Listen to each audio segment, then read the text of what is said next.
Heads up, if you have kids around, parental advisory is in effect. Parental advisory is in effect. This is the Bonus Bone Podcast with Lamont and Tonelli, Baby Huey, and Chasta. Welcome back to the Bonus Bone Podcast. Chasta, Huey, and Tonelli on with you today. Whoop, whoop. I'll do it for Lamont. So we have yet again another tribute podcast today. We announced on the air this morning, we found out, and I'll let Tonelli take it because you were the one that actually alerted the rest of us. Well, I was, I guess, messaged late yesterday afternoon, on Monday afternoon, and that's when I got word that Super Producer Sully had passed away, and he'd been in failing health for a while, and finally it was the end of the road for the super producer who spent, 14, 15 years on our show, something like that. I was wondering how many years it was. Well, we first got a hold of him during the first Persian Gulf War. Wow. And Lamont has told this story many times, but we were looking for a foreign war correspondent, and so we decided to call convenience stores around the Bay Area to see, where these guys are from and if there was somebody that knew the area. And we ran across Sully after it took a while. People hanging up on us, not being able to understand the accent, the whole bit. Yeah. So and Sully was cooperative and had that great laugh from the very beginning. And we would then, after the Persian Gulf War was over, we would dick with him on Dirty Fridays and call him on different things. And eventually, just gradually, the audience warmed up to him and he became part of the show. At what point did that happen, where he went from being a guy that worked at a convenience store to actually coming into the building and being a part of the show? Like, how many years was that? Well, it was, it's funny you mention that because, and I don't know how accurate this is, but I'm going to say 96. Okay. Because the 96 Olympics is when he came to Atlanta with us. Oh, he actually was in the park when it was bombed. That's what I thought. It's always like the Forrest Gump of crazy radio stuff. Maybe Huey coughing in the background. I forgot about that. Yeah. So that's kind of when he was kind of solidly with us. Okay. So probably in that, 95, 96 period is when he actually came to the station. Yeah. Do you remember the first time you met him in person? Yeah, I met him at the Stop and Go in San Mateo. Okay. So you guys went down there to meet him. I had met him when we were calling the clerks for our foreign war correspondent. I just told him, there's a guy that I stop and get my coffee in the morning. Maybe we can call him. Oh, so you had. Oh, okay. So you had stopped. I didn't know he was Sully. Okay. But I was just, hey, how you doing? That kind of a thing. I didn't go in there every morning. Right. But occasionally, and knew that. You could understand him, which was good. Well, mostly. Yeah, I was going to say on his good days, yeah. So that's how we knew of him. Wow. And then gave him a call. I mean, what a lightning in a bottle story. Somebody like that. I mean, that's magical. All of a sudden becomes a part of a radio show because of that. I mean, that's the thing. I used to joke with Sully. He was like, dude, you're living the American dream. To come over here as an immigrant looking for work, provide for your family and family back in Africa and Tanzania.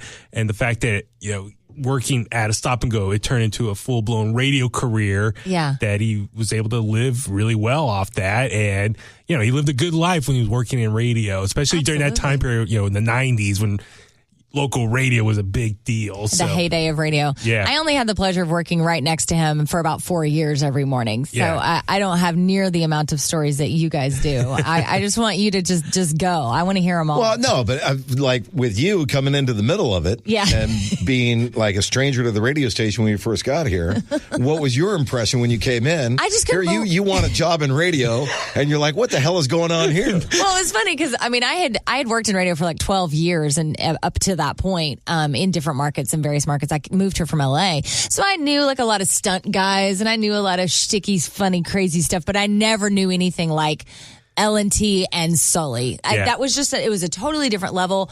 And I just couldn't believe he would agree to do some of the things that he did. Like one of the first things he did when I was on the show was you guys put like some sort of glue or something in between his butt cheeks, and then we had like crab legs hanging off of his butt. Do you remember that? There's so much. I don't remember that. In his crack, and then somebody was sticking like a CD in his crack to see what he could hold with his butt. Like it was so weird. Well, the thing with Sully, there was always a lot of stunts. We would try to like based on current events, current news, Yeah. and try to make a stunt out of it. And Yeah. Sully was a part of that. And so it was always just fun, just like what's going on, and we can turn it into a bit And or a he stunt would with him. agree. Yeah. Like, I mean, the morning we set up all the mouse traps, remember? That was a fantastic one. And we had him try to run through the mouse traps to see if he wouldn't get them caught on his toes. I've never laughed And they all so started hard. going off. Oh, yeah. We were like We gotta halfway. find that audio. That one was tough because, like, I think we got the room halfway covered. Yeah. And I think someone was trying to help out. Yeah, and touched one. And touch one and, And set it them all flipped, off. and that flipped another one, and then it just was, it kind of snowballed. Exactly. And then we had like to a set 'em machine gun. all And it was off the air, so we couldn't, like, didn't have the audio ready to Yeah. We had record to it. start resetting the traps again. That It was awful. My fingernails by the end of that day was just painful. I have pictures of that. I'll have to find them. For me, though, when I started as an intern and I would go in the studio before 10 a.m. just to grab the price sheets, so I would get them from Sully. So Sully was always like the first person I would talk to every morning. Mm-hmm. And so I was like, hey, what's going on, man? What's up? And I forgot, you guys were talking about jerk chicken one morning. I remember this. And my brother, who's a chef, loves making jerk chicken. So I told Sully about it. He wanted to try my brother's recipe. And that was like the first time we bonded over food. Mm-hmm. And then, like I said, go in the studio every Monday. It was my office day just to see Sully, talk to him. And then over that time, work different events, bone events, station events, and just talk to Sully on site and just see how popular he was. Oh, man. He really, Every place he went, people wanted to see him and talk to him. He was just a total rock star locally here in the Bay Area. But it was just always, there's just so many adventures with him. I was telling Paul earlier, it's just like, I felt like when other people might have been busy or whatnot, like either my brother, my best friend, or Sully were my go-to people to hang out with and go to events, or if I didn't have a date or something, Sully was like my go-to person. Your plus one. My plus one to go with stuff. So there's just so many fun things we did together, road trips, just different, You found yourself in trips. Vegas with him a few times, didn't you? Yeah, so like the guys would have their annual golf tournament with all their buddies, and Sully and I would go, but we didn't play golf. So while everyone else go play golf, Sully and I would just find stuff to do in Las Vegas, go down the strip. Sully loved gambling. He would love to play the penny slots. But then one year, he was like, I want you to go see Fat Elvis. I was like, Fat Elvis? Fat Elvis. It's like, trust me. And so we go and see this big guy singing Elvis songs, dressed like Elvis. He was awesome. So entertaining. It was great. And I was like, thank you, Sully. That was really good. Was it a show or some guy on the strip? No, it was a full show in a casino. Hey, you never know in That's Vegas. a valid question. No, it was. I forgot which like older hotel it was, but yeah, the guy was performing. He had like a daily show that Sounded like Elvis? Yes, it was great. Was that the name of the show, Fat Elvis? Fat Elvis, Oh. yes. I mean, you can probably Google it. I don't know if he's still around or what. That was a while How ago did now. Sully know about Fat Elvis? I guess a previous trip he went there and saw it, so he just knew about it from previous experience going to Las Vegas. And you trusted Sully to take you around Vegas. Yeah, That's what's amazing. Absolutely. We would go to the buffets and just eat good food with each other. I mean, just, oh God, I there's just so much, like, riding in a car with him was always an adventure. I know, like, people call me like Mr. Toad's car ride. Why? You're a bad driver? I never drive with you. You're always like following me. That's Jimbo. He says he's so, cautious. I'm a fast driver. I do trust Bimbo Jimbo. But no, Sully, driving in a car with Sully was always funny.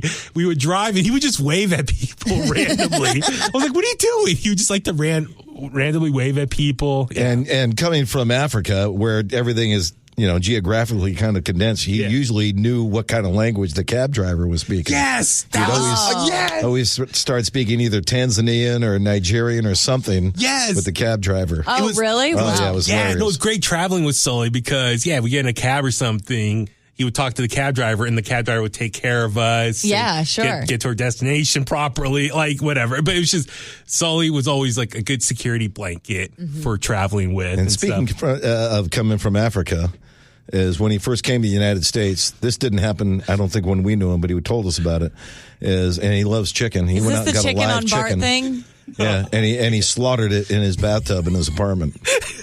Yeah, that's when he first came to the United States. That's like a Coming to America story. Exactly, it is. I thought it was like he went and picked up a chicken and took it home on Bart. I think maybe he right? did. It was a live chicken. Like a live chicken on Bart, and then when he got slaughtered home, it he in his bathtub. I mean, you can't make that. But all the stunts he would do for the show were always hilarious. I know, luckily, when I started working with them, I was able to start filming stuff on my old flip camera. So it's the early days of YouTube and Huey stuff. Cam. Yeah. I remember Huey Cam, and I was just a listener of the show, and I would watch those. Huey Cam. Yeah. That was our old PD called it that. So, but yeah, if you go on YouTube, you can see a lot of the old stuff. I remember like one of the first things went to the cow palace for the cattle run, and Sully had to run with the cows. But I remember hearing that on the air. He could barely walk as it is. So him trying to not get ran over by all these different cows and horses was hilarious. But just the firecracker stunt. Well, the firecracker in the pants was legendary. That happened twice. The first time you guys did it, I wasn't there. That was in the building. So the first time we did it, and you were there for the second time on the roof of the building, when we had the firecrackers all over his body. Correct. Well, the first time we did it, the year before, we had the firecrackers in his pants, but the pants were like hip waders. Yep. Oh, okay. That we had duct tape around his ankles, right? So nothing would fall out of the legs of the hip waders, and we threw the firecrackers into his pants, under his crotch, in his pants. Right? We lit like a brick of firecrackers, and we had to. We started to panic a little bit. And we had to like jugs of water just in case. Well, yeah, I'd be afraid you'd catch him on fire. And so we had to pour the water in his hip waders to put out the firecrackers. That was epic. That was legendary. Just the whole hallways and the room was filled with smoke and all that stuff. It didn't set off any fire alarms? I think maybe it did. I feel like it might have, because I remember people talking about it much later, telling the story again. At the old building, open all the doors and try to get as much fresh air. But then the next year was just as epic when we were on the roof of the building. I mean, you were there for that one. We were up on the top of the building and we strapped all those fireworks to him. And he was covered from like shoulder to ankle in those, what are those called? Black cats? They're black cats. Those little, and they just pop, pop, pop, pop, pop, pop, pop. And it was just smoke everywhere. And there were people around us in buildings looking out. I mean, because we were on, what floor were we on there? That one, that was the 11th. 11th? Yeah. So we were way up there. Smoke everywhere. Everyone's screaming. He's screaming. And I didn't think anything of it, but it was July 4th weekend. I said this on the air, but in case you didn't hear it, I had to go to the airport and I was covered in smoke and gunpowder, essentially. So I got stopped at the airport. I almost didn't get to fly home because they thought I was like, packing. So did we use a fire extinguisher that year on Sully? Yes, we did. That's what I thought. If you watch the video, Paul's the one spraying the fire extinguisher on it. But just people in other buildings were watching. That was amazing. Can you imagine what they thought? If what the hell's going on? Yeah, some guy's like getting blown up on the top of it. Besides the stunts, I love when Sully would do the prank calls, and his go-to alias was Majiko. It was just the phrases, the things he would say on the air. It was always hilarious. Paul, you would appreciate this. So Sully, like for me, when I started, I would go to Sully to ask what audio need to be edited. So he would write notes for me, and he have like his whole computer system. His contacts for guests on the show. Oh, like his makeshift Rolodex kind of a thing? It was amazing to read through, but it was also difficult just trying to translate. First of all, you couldn't read his writing. Yeah. And then he had notes all over the place, right? Yes. But the best was, I was looking at his contacts, and I was like, who's Albert Stein? And he's like, Albert Stein, the boxing guy. No, you mean Al Bernstein? So the way he would just misspell names together, he translate. Would do that all the time with winners, because you guys would be like, who just won? And he would say some crazy ass name. And a lot of times he would like continue the first name into the last name, or make the last name part of the first name. Or exactly. How Andrea ever was able to translate that and get those tickets to the right people is a miracle. Our previous promo people, Victor, Teresa, all of them. Yeah, it was amazing. But the best part, Paul and I were talking earlier too, all the guests on the show who had to deal with Sully. Oh, right. Like people on the phone, Sully would ask just goofy, over the top questions, but all the comedians who would come by. The comedians love Sully. Oh, yeah. Richard Lewis always was all over Sully. And just he would make his entire 10-minute stint on the air all about Sully. And Kevin Nealon. Yeah. And then who else was there? Jay Moore, Norm Macdonald. Norm Macdonald really loved talking. Yeah, we saw Jay Moore at the Super Bowl one year when we were doing Media Row, and he looked at Sully. First time Jay Moore had ever met Sully. and Sully had that huge overbite with his front teeth. And the first thing Jay Moore sat down and he looked at Sully, he says, "Wow, I'll bet you can eat an apple through a picket fence with those teeth." Oh my God. It was hilarious. And but Sully the comedians, took everything in stride. Yeah. Like nothing really got to him. Such a good sport with all that stuff. Drew Carey he thought Sully was hilarious. All the guys would use Sully as a foil when they were on the air with Bobby us. Slayton, Slayton was all over him. Richard Schimmel, all the comedians who came. Lisa Lampanelli loved talking to him. He was also fearless. What you guys were telling me earlier about what you talking about, Willis? Oh, yes, with Gary Coleman. With Gary Coleman. That's all he would say on the phone call. He would just say that over. Well, that's what we told him. Say all you're allowed to say is what you talk about, Willis, because Gary Coleman did not want to talk about his TV show, right? Different strokes. And the old days, he only wanted to talk about what he had coming up. Right. And he would say something, and Sully, "What'd you talk about, Willis?" And Gary Coleman just got pissed off and hung up on us. I mean, that's fearless. He would just do anything. I would never do that. Paul reminded me earlier, and Chasta, you love this. He always loved like traveling to like New Orleans. Oh, yeah. Just, going out on the town in New Orleans, about Chicago when we did like a business trip out there. He loved exploring. It was always fun walking around with him and just exploring life with him. And that's the thing, talking to Sully on a personal level off the air, there was a lot to him. It was just interesting to hear just about his previous life in Africa and coming to America. There was so much his to family. him. Yeah, his family's twin daughters who I met before. They were just very nice people, and just his extended family. His brother-in-law Edward was always cool to hang out with. Tommy and I and Big Rick Stewart would go to Ricky's with him, watch the boxing fights. And I was telling Paul earlier, so Ricky's in San Leandro was known as like a big Raiders bar, Oakland Raiders bar. And one time they let us have like this nice booth right in front of the big screen TV. And then I think it was Tom Cable, the Raiders coach at the time. They put him at like this side table. So we had a better spot than the actual head coach of the Oakland Raiders at the time. What? So it was just like riding with Sully was riding with royalty at a lot of these riding events. with Majiko. Majiko, yes.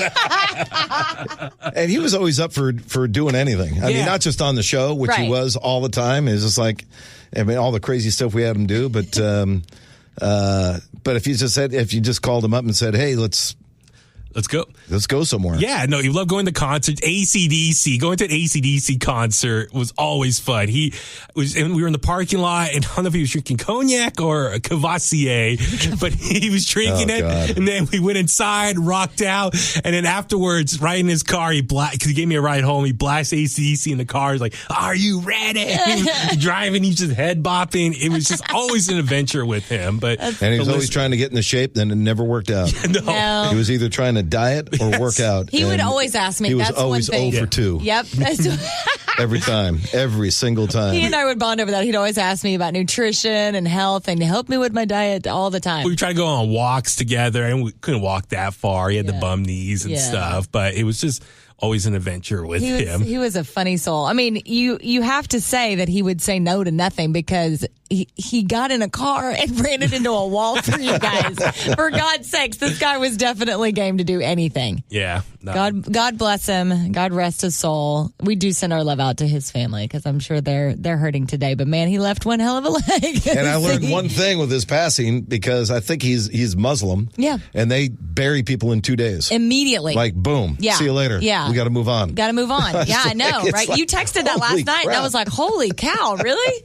We just found out, okay? I hope we have time to, do something. Do something with it, or his family and stuff. But no, I just want to thank Sully for just all the fun memories and being like an extension of my family and, of the morning show. And just, he was just like a much older brother. Much older, wilder brother. Yeah, no, I talking to you this morning, just things in the back of my brain that I forgot about in age just started coming out again. I was like, oh my God, we did this, and this. And so, no, it was just always a lot of fun with him. And yeah, just, I can't thank him enough for everything. And this morning we've been compiling some memories and stuff. You found some YouTube videos that we can put up. There's a tribute page on the Bones website if you want to go check that out. So we'll put up some videos and pictures and all that stuff. Yeah. So you can leave your comments on social as well. So thank you for being here. Rest in peace, Super Producer Sully. All right, we can't make a habit of this on the podcast. I know. Seriously, though, you should, in this podcast, you should edit in one of his great laughs. Yes, I'll find something. All right, we'll talk to you guys next week.